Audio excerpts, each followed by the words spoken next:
Lekcja historii. Jasiu ma wymienić 4 prezydentów Polski. No i wymienia. Lech Wałęsa, Aleksander Kwaśniewski, Andrzej Duda i Petr Paweł. Nauczyciel zdziwiony mówi: Jasiu, to Czech. A Jasiu liczy i mówi: nie, 4. Synonimem jakości kiedyś była produkcja w Japonii. Tak. Każdy marzył o tym, żeby jego Toyota produkowana była w Japonii, żeby jego Subaru przyjechało z fabryki w Japonii. A dzisiaj? Dzisiaj czy synonimem tej jakości będą chińskie fabryki?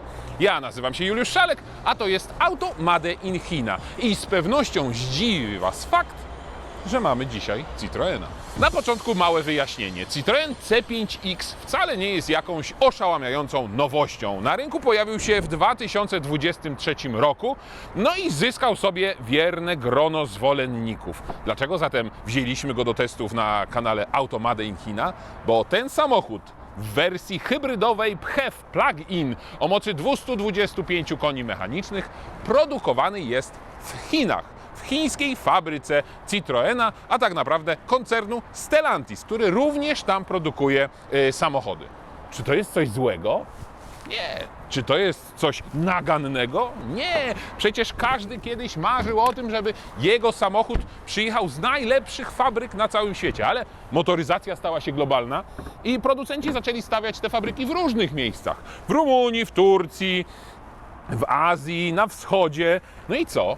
No i nic. I po prostu tam produkują samochody. To nie znaczy, że wszystkie elementy do budowy tego samochodu zostały wyprodukowane w Chinach.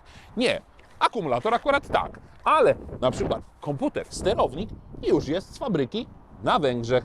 Widzicie? Czyli powstaje w Węgrzech, jedzie do Chin, tam jest montowany i później przyjeżdża razem z samochodem. Czy tego trzeba się bać? Czy tego trzeba się obawiać? Nie. Pamiętacie? Jaki samochód produkowany był w Tychach? Fiat 500. To była jedyna montownia, jedyna fabryka tego samochodu na całym świecie. I co? I to była fabryka, która słynęła z jakości. Więc te samochody naprawdę były dobrze montowane. Czy te samochody są dobrze montowane w Chinach? Pewnie tak, bo standardy już są takie, że auto, aby wyjechało z fabryki, musi przejść określoną i spełnić określoną jakość. Sam samochód, czyli Citroen C5X, jest niesamowity. I może się ten samochód podobać, może się nie podobać, ale właśnie taki ma być Citroen. Awangardowy, inny, dziwny, przełamujący stereotypy. I taki jest C5X. Czy to jest samochód typu kombi? Czy to jest SUV albo crossover? Czy to jest sedan albo limuzyna? Albo coś w połączeniu z coupé? Nie mam zielonego pojęcia.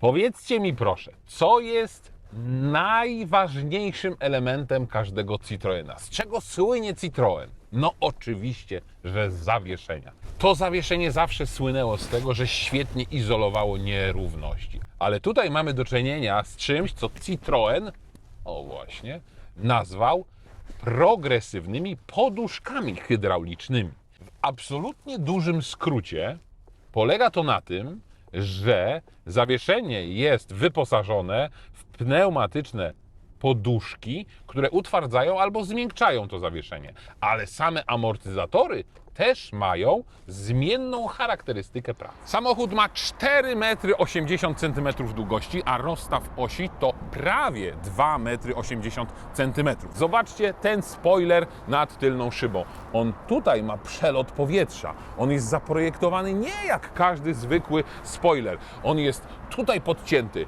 tutaj troszeczkę przeprojektowany. Dodatkowo ten spoiler u góry łączy się z tym spoilerem na dole.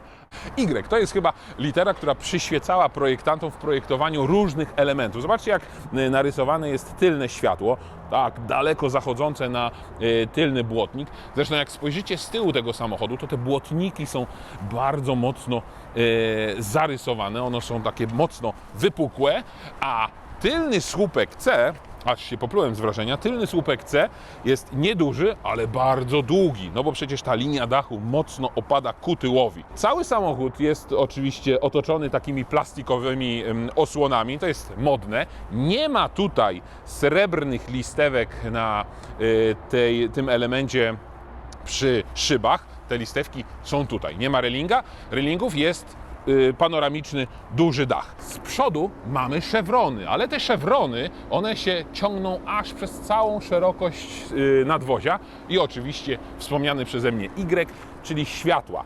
Wąski pasek LEDowy tutaj i schodzący ku dołowi reflektor, który jest tak naprawdę już w zderzaku. Czy to się może podobać?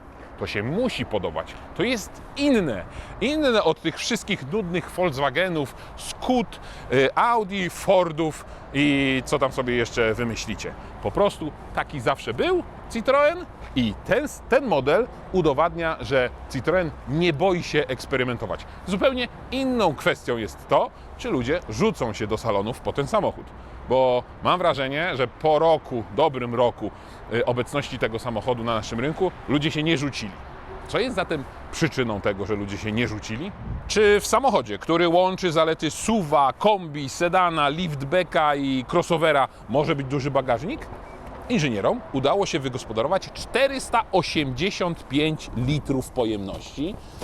To są nasze graty, a to nie są nasze graty, hybryda, więc kable się przydadzą. Tutaj mamy subwoofer, tutaj mamy schowek na jakieś drobne przedmioty, ale tak naprawdę zagospodarowany na trójkąt i gaśnicę. Wreszcie gaśnica tutaj nie lata. Tu jest drobna przegródka i to jest bardzo fajna rzecz, bo przyznacie, że do oparć foteli jest dość daleko, więc aby je schować, no to wystarczy zrobić coś takiego. Proszę bardzo, po jednej i po drugiej stronie. Prawda, że łatwe? Prawda. Nie podoba mi się tylko to, chociaż nie może to być normalna, twarda półka, bo w momencie, gdy zamykamy klapę bagażnika, to ona oczywiście tutaj jest roletką i się musi zwinąć. No i tak, jeśli chcielibyśmy zapakować coś wysokiego, to tego nie zrobimy, bo tutaj bagażnik się kończy, więc mamy pewne ograniczenie przestrzeni. Ale 485 litrów to jest całkiem pokaźny wynik, jak na klasę, która nie jest zdefiniowana do końca. Czy za tą awangardową stylizacją nadwozia idzie i podąża wnętrze? Jeśli mówimy o wnętrzu tutaj z tyłu, to ono jest dość przewidywalne. Tutaj niewiele się dzieje. Mamy sporo miejsca i to jest duży plus, chociaż to wykończenie oparć foteli jest sztywne, twarde, to nie przeszkadza mi to, no bo nawet nie dotykam tego kolanami, więc miejsca jest tutaj naprawdę sporo. Siedzi się nisko i to jest duży plus. Miejsca nad głową, chciałbym, żeby było go trochę więcej, no ale przecież to jest taki rodzaj samochodu. Jeśli chciałbym mieć więcej miejsca nad głową, to pewnie musiałbym wybrać sobie SUV-a. Zastrzeżenie mam jedynie do oparć foteli i tego zagłówka, bo oparcia są trochę krótkie, ale na szczęście ten zagłówek mogę podnieść wysoko, no i wtedy mógłbym tutaj wygodnie jeździć. Słowo wygodnie będzie tutaj przewijało się wielokrotnie, no bo przecież to jest Citroën i słynie Citroën z wygodnego prowadzenia, a tak naprawdę wygodnego zawieszenia. Tutaj mamy dwa porty USB, mamy mały, niewielki schoweczek, nie ma klimatyzacji na tylnych rzędach i to ciekawe, bo w zasadzie Citroën zapowiedział, że tym samochodem trochę chce wkroczyć w segment samochodów premium. No to jeśli tak, to jakość materiałów powinna być zdecydowanie wyższa, wykończenie również bardziej precyzyjne, no i sterowanie klimatyzacją, czy klimatyzacja tutaj na tył powinna być. Tego nie ma, ale fotele są wygodne. Chciałbym także, żeby te fotele były bardziej wyprofilowane. To jest taka trochę moda kanapowa. Te fotele są ładne, ale zobaczcie, oparcie jest praktycznie bardzo gładkie. To wyżłobienie tutaj jest mizerne, bardzo słabe, przez to ciała ten fotel nie trzyma, ale jest miękki i wygodny. A miejsca na stopy bardzo dużo. Twardy plastik, zwyczajny. On nie jest nieprzyjemny, ale to jest zwyczajny plastik, którego nie powstydziłby się żaden inny producent. Co więcej, żaden inny chiński producent. Zajrzyjcie sobie na nasz kanał, obejrzyjcie testy MG, obejrzyjcie testy Bajka, tych podstawowych modeli. Znajdziecie tam podobny plastik. Tutaj jest miękko, z aplikacją taką nicią. Tutaj jest miękko, ale tutaj szaro, buro i ponuro. Nawet ten dekor, który przykrywa głośniczek, jest zwykłym plastikiem, tylko tu jest coś srebrnego. Wielokrotnie w chińskich samochodach pojawia się sterowanie fotela pasażera, tutaj właśnie dla osoby, która siedzi z tyłu. No i tutaj też to jest. Możemy ten fotel przesunąć, złożyć, co tam chcemy, tylko po to, żeby po prostu zrobić sobie więcej miejsca. Skoro mamy do czynienia z hybrydą plug-in, no to mamy tutaj baterię i to nie jakąś tam malutką, tylko ma ona 12,4 kWh i to ma wystarczyć na pokonanie 50 km. Przyznam się Wam szczerze, że udało mi się przejechać około 40 km na całej tej baterii i to jest całkiem niezły wynik, biorąc pod uwagę właśnie masę tego samochodu, czyli około 1700 kg.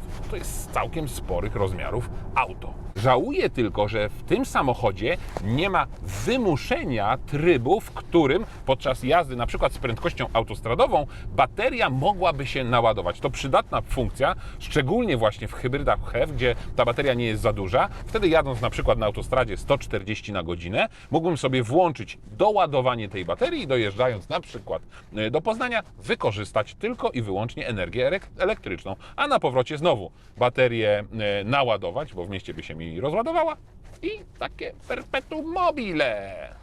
Citroen C5X jest hybrydą PHEV, czyli plug-in, czyli ładowaną z gniazdka i właśnie dlatego mamy po jednej stronie złącze ładowania typ 2, a po drugiej stronie tradycyjne złącze do instrybutora. I to już niestety trzeba otworzyć ze środka, bo jest blokada. Dziwne, nie? Że tam blokady nie ma, a tu blokada jest. Jak to się przekłada na napęd? Przekłada się to tak, że pod maską mamy silnik spalinowy 1.6 turbo PureTech o mocy 180 koni mechanicznych, a dodatkowo jest silnik elektryczny, wszystko jest zintegrowane. Silnik elektryczny ma 110 koni mechanicznych i 260 Nm. Razem moc systemowa to 225 koni mechanicznych. Newtonometrów nie wiadomo ile jest, bo przy układzie hybrydowym jest to trudno mierzalne. Ale ten samochód oczywiście występuje także w innych wersjach napędowych i to jest 3-cylindrowy. Wyobrażacie sobie, do takiego dużego samochodu, który waży 1700 kg, ma 4,80 m długości, założyć czy zamontować 3-cylindrowy silnik 1.2 PureTech? Wariactwo. My ograniczamy się do hybrydy, która jest produkowana w Chinach. Wracam do tej kwestii produkcji danych samochodów w różnych fabrykach. Przecież zawsze było tak, że jak ktoś kupił sobie na przykład Yarisa, tego z Japonii, to był szczęściarzem, a jak dostał tego z fabryki w Anglii, no to nieco mógł kręcić nosem. Malucha też wolelibyście mieć na częściach włoskich, a nie polskich z FSO czy FSM. Mniejsza z tym. Ten samochód produkowany jest w Changdu, czyli w fabryce w Chinach, bo tam joint venture miał Citroen, ma PSA właśnie z fabryką Dongfeng. I wszystkie te samochody właśnie wychodzą stamtąd. Ciekawe, że w sumie żaden z producentów nie chwali się, gdzie produkowane są jego samochody. No przepraszam, chwalił się na przykład Volkswagen, mówiąc o swoich elektrykach, że produkowane są w Lipsku. Ale wiadomo, że Volkswagen również produkuje samochody w Chinach, czego dowodem jest oczywiście test ID.3, którego pokazywaliśmy Wam na naszym kanale, albo ID.6, którego również możecie zobaczyć. Czy w takim razie po numerze VIN na przykład dojdziemy do tego, że ten samochód jest produkcji Made in China? No okazuje się, że nie, czyli to jest skrzętnie ukrywana informacja, chociaż w Citroenie nie robią z tego jakiejś tajemnicy. W instrukcji obsługi, która jest skrócona do minimum, nie ma na ten temat informacji. Jedyny ślad po tym znaleźliśmy tutaj na worku, na którym jest napisane, że to jest polish. No, czyli polizaliśmy. Mniejsza o to. Liczy się to, jak Citroen C5X wygląda w środku. A tutaj jest naprawdę awangardowo. Przypominają mi się te najpiękniejsze modele DS, X, M i mógłbym tak wymieniać jeszcze godzinami. Tutaj wszystko jest praktycznie inaczej. Siedzi się dość wygodnie, dość nisko, no bo samochód jest dość niski i tak sobie pomyślałem, że przyzwyczailiśmy się do tego, że siedzimy w tych SUV-ach wysoko i nagle jak siedzimy nisko, to ojej, dach jest blisko nad głową. No tak jest, bo tak być powinno w samochodzie. Tobie jest tam wygodnie? Mówi, że jest mu wygodnie. Ale deska rozdzielcza no jest naprawdę mistrzostwem świata. Przede wszystkim wszystkie deski rozdzielcze są zaprojektowane w ten sposób, że one zbliżają się tutaj do kierowcy. Tutaj mamy zupełnie odwróconą sytuację. Ta deska jest cofnięta, bardzo mocno wciśnięta w przód samochodu. Świetnie, bo przynajmniej miejsca wewnątrz jest zdecydowanie więcej. To jest bardzo przyjemne i nawet sprawia wrażenie, jakby to było prawdziwe drewno. No nie chce mi się wierzyć, że w tej klasie samochodu ktoś tutaj wymyślił prawdziwe drewno, ale jest to dobra imitacja tego drewna. Tutaj mamy, no nie, to jest nawet dość miękkie.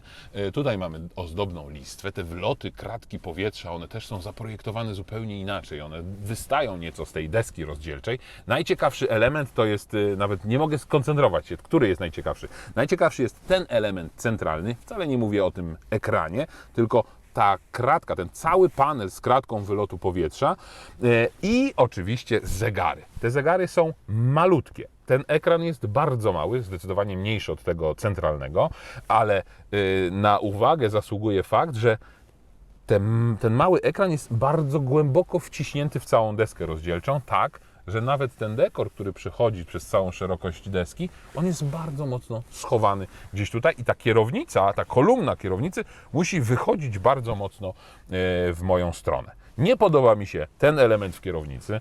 To jest po prostu zwyczajny kawał plastiku piano black i to wygląda po prostu słabo. Kierownica jest troszkę spłaszczona u góry, troszkę spłaszczona u dołu i nie podoba mi się także ten element, który miał pewnie tworzyć jedną całość z tym drewnianym dekorem, przechodząc tutaj na boczki drzwi. Zobaczcie, jaka to jest wielka połać w zasadzie niczego. Nic tutaj nie ma. Głośnika tutaj nie ma, żadnych przycisków, nic, po prostu nic. Fajne jest to, że też nie wchodzi to tutaj mocno w kabinę, przez to jest tego miejsca więcej, ale no, coś tutaj mi osobiście nie gra. Tradycyjny schowek, przyciski do regulacji szyb i lusterek przez te wszystkie elementy dekoracyjne są bardzo mocno przesunięte do tyłu. One z reguły gdzieś tam są tutaj z przodu. Tradycyjna klamka do otwierania drzwi, no i konsola środkowa. I to też jest ciekawy element, w zasadzie ozdobny już tylko, bo panel klimatyzacji jest również głęboko i nisko schowany w tej desce. Tu mamy złącze USB, tu mamy tradycyjne gniazdo zapalniczki, schowek z ładowarką indukcyjną i dodatkowy schowek, bardzo przydatny. Czasami jest tak, że jak już jest miejsce na ładowarkę na telefon, właśnie tą indukcyjną, to już nie ma schowka. Tutaj jest i to możemy wszystko ładnie zamknąć, więc tutaj nawet coś możemy jeszcze sobie położyć, jest ładna roletka. Cała ta konsola środkowa to jest piano black, ale żeby tego piano black nie było za dużo i żeby ono nie raziło, no to mamy tutaj takie paski poziome. One są cienkie u góry, grube na dole. Wspaniale to wygląda. 2 cup holdery, no i oczywiście przełączniki do dźwigni zmiany biegów, wybór trybów jazdy, drive mode, hamulec ręczny, delikatny mały schowek, na przykład na telefon, który możemy ustawić w ten sposób, jeśli się nie ładuje, no i podłokietnik też ze schowkiem, z kolejnym USB. Fajnie, że to wszystko ładnie wygląda. Na podsufitce mamy przyciski do otwierania tego dachu. To nie jest olbrzymi panoramiczny dach, jak na przykład w chińskich samochodach. Nieraz powtarzam Wam, że te dachy tam, one się kończą bardzo mocno prawie w bagażniku, więc tego światła we wnętrzu samochodu jest mnóstwo. To jest, bym powiedział, taki zwykły szyberdach. No i ostatnia rzecz, o której powiem, to są fotele. Te fotele są wygodne, ale niestety one są wygodne, jakbym miał taki fotel ustawiony przed telewizorem w salonie. W samochodzie chciałbym, aby ten fotel bardziej trzymał moje ciało, szczególnie przy dynamicznej jeździe. No ale to jest tylko moje chcieństwo. Jak mi się to nie podoba, to Citroena C5X kupować wcale nie muszę. Pewnie są i tacy, którzy takie auto sobie kupią właśnie ze względu na te fotele. No i jeszcze kilka słów o tym ekranie dotykowym i o tym, co tutaj się dzieje. Mamy 2 przyciski, oczywiście coś w rodzaju menu. Przyznam się szczerze, że trudno mi się jest nauczyć poruszania po tym systemie infotainmentu w Citroenie. Na szczęście jest samouczek i na szczęście mogę sobie to na postoju odtworzyć i zobaczcie, jak to wygląda. System Drive Assist może zwiększyć komfort prowadzenia samochodu, utrzymując pojazd na Bla, bla, bla, bla, bla. Jak ktoś nie wie, jak dany system działa, to tutaj to jest. I to w formie audio i jakoś jeszcze z niedużą czy prostą grafiką. Chciałbym teraz dostać się do funkcji, na przykład nie nawigacji. O, właśnie. Czyli mamy absolutne podstawy, czyli telefon, media, ustawienia, nawigacja i pomoc. I także mirror screen, bo możemy połączyć telefon z tym urządzeniem. To, jak to działa, to oczywiście jest kwestia indywidualna i kwestia przyzwyczajenia. Ta grafika nie jest pierwszych lotów, już sam widok nawigacji też no, nie powala. Przyzwyczajeni jesteśmy do jednak widoku Google'owego.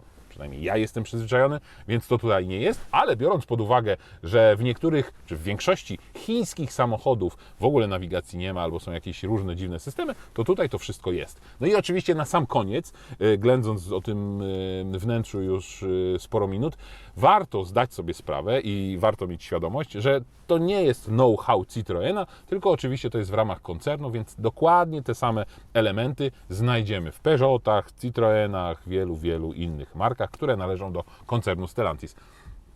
No i oczywiście też jest przepływ energii. Jak będziemy jechać, to Wam to wszystko pokażę. Statystyki, ładowanie i safe, czyli system, który blokuje pewną ilość energii po to, żebyśmy mogli na przykład po dłuższej trasie wykorzystać ją w mieście.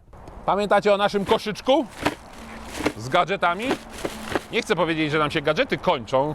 Nie, Silny zaraz będzie musiał spędzić przed ekranem komputera trochę czasu, żeby wybrać coś ciekawego. To było, coś czego nie było, co? No dobra, jak już wpadło w ręce. Table support for car headrest. O Boże. No czyli to jest uchwyt na telefon albo tablet. Moi drodzy, to waży swoje, to jest jakieś solidne. Jakiś metal, wyczuwam tutaj metal. Czyli to mamy ten element tutaj, który musimy przyczepić gdzieś. Boże, tu skręcić, tu skręcić. To strasznie skomplikowane, Silny, wybierasz te gadżety, ale to jest metalowe na przykład. Sugeruję, że to wiecie. Amelinium, nie pomalujesz. Dobra, a tutaj mamy ten uchwyt, który wydawało się na zdjęciu, że będzie mrugać, a to tylko jest naklejka. Wygląda to, słuchajcie, jak żuraw. Ha, bajka. Dobra. Trochę się gibie, ale tylko trochę.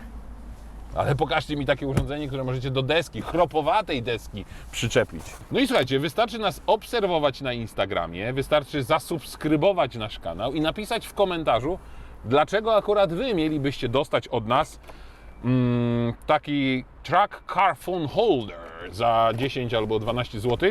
Przyjechał do nas prosto z Chin, Silny go kupił, a ja go po prostu później do Was prześlę dalej. No. I będziecie mogli cieszyć się takim urządzeniem i napisać, czy odpadło, czy nie odpadło. Czy pamiętacie zawieszenie Magnetic Ride w Audi? Debiutowało to bodaj w modelu TT.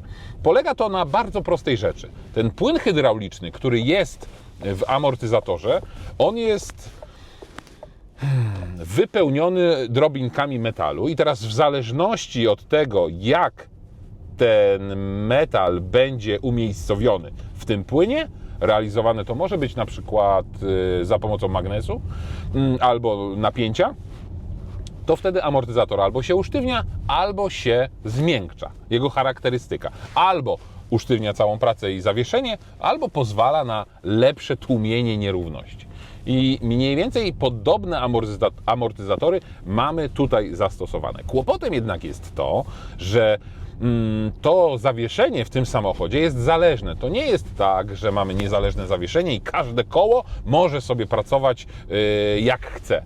Szczególnie jeśli mówimy o tylnej osi, bo ta tylna oś właśnie jest zależna, czyli zawsze te dwa koła pracują w jakimś stopniu razem. To jest zawieszenie, które Citroen stosuje także w DS-ie, tylko tam mamy dodatkowo jeszcze cały układ, który przewiduje i obserwuje to, co dzieje się na drodze, wokół samochodu, czy przed drogą, przed samochodem i do tego dostosowuje pracę właśnie tego zawieszenia. Tutaj jest to troszkę prostsze, ale no jak na segment klasy D, to i tak jest to bardzo mocno zaawansowane. No tak, tylko jak to się przekłada na codzienną jazdę? Bo inżynierowie Citroena twierdzą, że tutaj mamy do czynienia z latającym dywanem. Ostatnio o latającym dywanie słyszałem, nie w przedszkolu moich dzieci, bo to było wiele lat temu, tylko przy okazji premiery Volkswagena Passata, który też ma pokombinowane zawieszenie i tam też rzekomo Niemcy kochają latające dywany. No dobra, ale jak to całe zawieszenie sprawdza się w praktyce? No, muszę to przyznać, ten samochód jest bardzo komfortowy. On faktycznie sunie, jakbym leciał latającym dywanem. No tylko co z tego, jeśli jest pewien warunek? Warunek jest taki, że droga musi być względnie równa, bo po przekroczeniu pewnego Rubikonu staje się to zawieszenie nieznośne. Zresztą, jeśli jeździmy sobie w mieście z niedużymi prędkościami, to ten samochód nawet wydaje się taki dość precyzyjny, ale przy wyższych prędkościach już zaczyna tak naprawdę żyć ten samochód swoim życiem. Ja nie jestem pewien tego, jak on się zachowa. Mocniejsze hamowanie to już nurkuje przód. Mocne przyspieszenie to przód zaczyna gdzieś tam podnosić się ku górze. Nie jest to przyjemne. Przyzwyczajony jestem, albo wolę, jak samochód jest bardziej mięsisty, bardziej zwarty, jak to wszystko pracuje, czuję, że pracuje ocierając się o siebie nawzajem. Tutaj to wszystko bardzo mocno izoluje, dając niewyobrażalny komfort. I jeśli tylko komuś ten komfort się podoba, to Citroen C5X będzie dla niego idealnym samochodem. Zupełnie czym innym jest napęd tego samochodu, bo 225 koni mechanicznych, to wynik godny samochodu tej klasy, można by powiedzieć. Warto także wspomnieć, że jest także słabsza hybryda plug-in, czyli hybryda PHEV, i wtedy silnik spalinowy, ten sam silnik spalinowy 1.6 turbo, ma 150 koni mechanicznych i moc całego układu to jest 180 koni mechanicznych. Tutaj mamy tych koni 225. Czy taka moc powoduje, że po wciśnięciu gazu aż ten samochód po prostu wyrwie do przodu? No to proszę, uwaga. 3, 2, 1, pełen gaz. Zaczęło się coś dziać. No tak, czyli jest pewien czas zwłoki, kiedy musi się uruchomić silnik spalinowy i dopiero wtedy zaczyna ta moc wyglądać na te 225 koni mechanicznych. Niestety ten układ hybrydowy, i to jest nie tylko kwestia Citroena C5X, tylko wielu hybryd właśnie ładowanych z gniazdka, jest tak zaprogramowanych, że zdecydowaną większość czasu ma być układ właśnie, czy układ ma płynąć z silnika elektrycznego. No i to jest fajne, ale jeśli chodzi o ekonomię jazdy, jeśli chodzi o takie odczucia dynamiki, no to już niekoniecznie. Więc znowu, jak wciskam pedał gazu, no to silnik musi zacząć działać, wtedy silnik wkręca się na wyższe obroty, silnik zaczyna być słyszalny, bo przy takiej prędkości nawet 100 km na godzinę to bardzo jest tu cicho i komfortowo, bo silnika w ogóle nie słychać. A jedyny szum, jaki dobiega do kabiny, to jest gdzieś tam z tylnej klapy. Więc to też jest duży plus i duży komfort jazdy takim samochodem. Z punktu widzenia komfortu i wygody siedzi się tutaj wygodnie. Nogi mam dość mocno odsunięte, ale kierownica jest blisko, regulowana oczywiście w dwóch płaszczyznach. Widoczność do tyłu jest niezła w lusterkach, trochę gorsza w tym lusterku wstecznym, no bo szyba jest niespecjalnie wysoka, więc ta widoczność jest ograniczona. Jeszcze dodatkowo zagłówki trochę na tę szybę wchodzą, ale muszę powiedzieć, że naprawdę można się tutaj poczuć jak, choć to segment D, jak w segmencie klasy wyższej. Warto także wspomnieć, ile ten samochód zużywa paliwa, no bo mamy hybrydę plug-in, więc ona ma pomagać silnikowi spalinowemu w tych najtrudniejszych momentach. Średnie zużycie paliwa w tym samochodzie, jakie podaje producent, to w cyklu mieszanym 1,2 litra. To są wartości dla mnie nieosiągalne, ale w cyklu miejskim już 8 litrów. No tak, to wszystko zależy. W hybrydach plug-in wszystko zależy od tego, czy korzystamy z tego prądu, czy nie. Bo jeśli mamy pełne akumulatory, to faktycznie możemy bardzo mocno ograniczyć to zużycie energii. Co ciekawe, prędkość maksymalna tego samochodu została ograniczona w przypadku napędu spalinowego do 233 km na godzinę, a w wersji elektrycznej do 135. To i tak całkiem sporo, biorąc pod uwagę rozmiar baterii. I kolejna ciekawostka, tutaj mamy także w hybrydzie plug-in wykorzystaną 8-biegową skrzynię Aisin, czyli dokładnie taką samą, która montowana jest w wielu innych samochodach europejskich producentów, chińskich producentów. Po prostu to jest dobry dostawca skrzyń biegów. I na koniec chyba najważniejsza rzecz. To, że Citroen C5X w wersji hybrydowej powstaje w chińskich fabrykach, w żaden sposób nie wpływa na to, jak ten samochód jeździ, jak on wygląda, jak jest zmontowany. A jeśli ktoś zastanawia się, czy wersja hybrydowa, która jest produkowana w Chinach, różni się od wersji na przykład spalinowej, która wyjeżdża z innych fabryk, no to gwarantuję Wam, że różnicy w jakości nie ma. Reasumując, nie podoba mi się w tym samochodzie aż tak komfortowe zawieszenie. Nie podoba mi się mocno wspomagany układ kierowniczy. Nie podoba mi się także to zawieszenie, które momentami jest nie tak spójne, nie tak mięsiste, jakiego bym oczekiwał. Ale to są tylko moje przyzwyczajenia i moje upodobania, bo zdaję sobie sprawę, że jest wielu kierowców, którzy pokochają Citroena właśnie za ten komfort. Osiągi? No 7,9 do setki, 225 koni mechanicznych, to jest naprawdę wystarczające i nie można na to narzekać. I mimo tego, że wiele rzeczy w tym samochodzie mi nie odpowiada, to bardzo się cieszę, że taki Citroen powstał. Bardzo się cieszę z tych wszystkich rozwiązań, które są nietypowe, które właśnie znowu wracają do tego, z czego Citroen przez lata słynął. One gdzieś tam przełamują jakieś bariery, są inne. Niekoniecznie mi się to musi podobać. Jeśli firmę stać na to, by tak eksperymentować, to ja jestem jak najbardziej za, zdejmuję czapkę i biję ukłony. Bo to duża odwaga w dzisiejszych czasach produkować tak inny samochód. No on jest inny już ze względu na segment, ze względu na charakter, ze względu na wnętrze, no i trochę ze względu na napęd. Chociaż mam wrażenie, że te hybrydy PHEV stają się coraz bardziej popularne. A ile to auto kosztuje? No właśnie, chińskie samochody mają być tanie? Czy chiński Citroen C5X jest tani? Podstawowa wersja wyposażeniowa, a są 3 w przypadku hybrydy tej mocniejszej, kosztuje 239 tysięcy złotych. Najdroższa no już ponad 260 tysięcy złotych. No ale to nie jest chiński samochód. To jest europejski samochód produkowany w Chinach. I obiecuję Wam, że takich samochodów na naszym kanale będzie coraz więcej.